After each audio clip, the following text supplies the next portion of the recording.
Hi friends, welcome to mom's kitchen. మా అమ్మమ్మ చేసే స్టైల్లో గుడ్డు పులుసు ఎలా చేయాలో చూద్దాం. ఎప్పుడు చేసేలా కాకుండా ఇలా వెరైటీగా ట్రై చేయండి, చాలా బాగుంటుంది.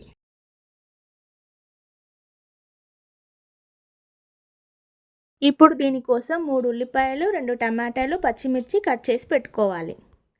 ఇప్పుడు మిక్సీ జార్లో కొద్దిగా అల్లం, వెల్లుల్లి, 2 టమాటాలు కట్ చేసి వేసుకొని మిక్సీ పట్టి పక్కన పెట్టుకోవాలి. ఇప్పుడు స్టవ్ ఆన్ చేసుకొని ఒక గిన్నె పెట్టుకొని అందులో 3 టేబుల్ స్పూన్ ఆయిల్ వేసుకొని కట్ చేసి పెట్టుకున్న ఉల్లిపాయ వేసుకొని ఫ్రై చేసుకోవాలి. ఇందులో ఒక స్పూన్ సాల్ట్ వేసుకొని కలుపుకుంటే ఉల్లిపాయ తొందరగా ఫ్రై అయిపోతుంది.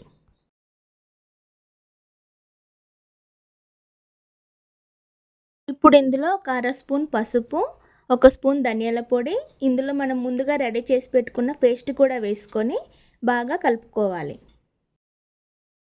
ఇప్పుడు ఇందులో కట్ చేసి పెట్టుకున్న పచ్చిమిర్చి, 2 స్పూన్ల కారం, 1 కప్పు చింతపండు రసం, 1 కప్పు వాటర్ వేసుకొని కలుపుకోవాలి.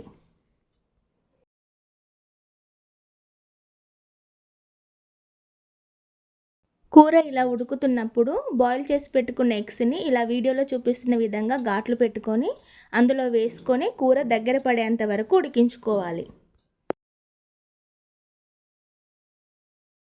ఇది దగ్గర పడింది కదా, ఇప్పుడు ఇందులో కొత్తిమీర వేసుకొని స్టవ్ ఆఫ్ చేసుకోవాలి. ఈ కర్రీని అన్నంలో కలుపుకొని తింటే చాలా టేస్టీగా ఉంటుంది. మీరు కూడా ఒకసారి ట్రై చేసి కామెంట్స్లో ఎలా వచ్చిందో చెప్పండి. లైక్, షేర్ అండ్ సబ్స్క్రైబ్ చేసుకోవడం మర్చిపోకండి.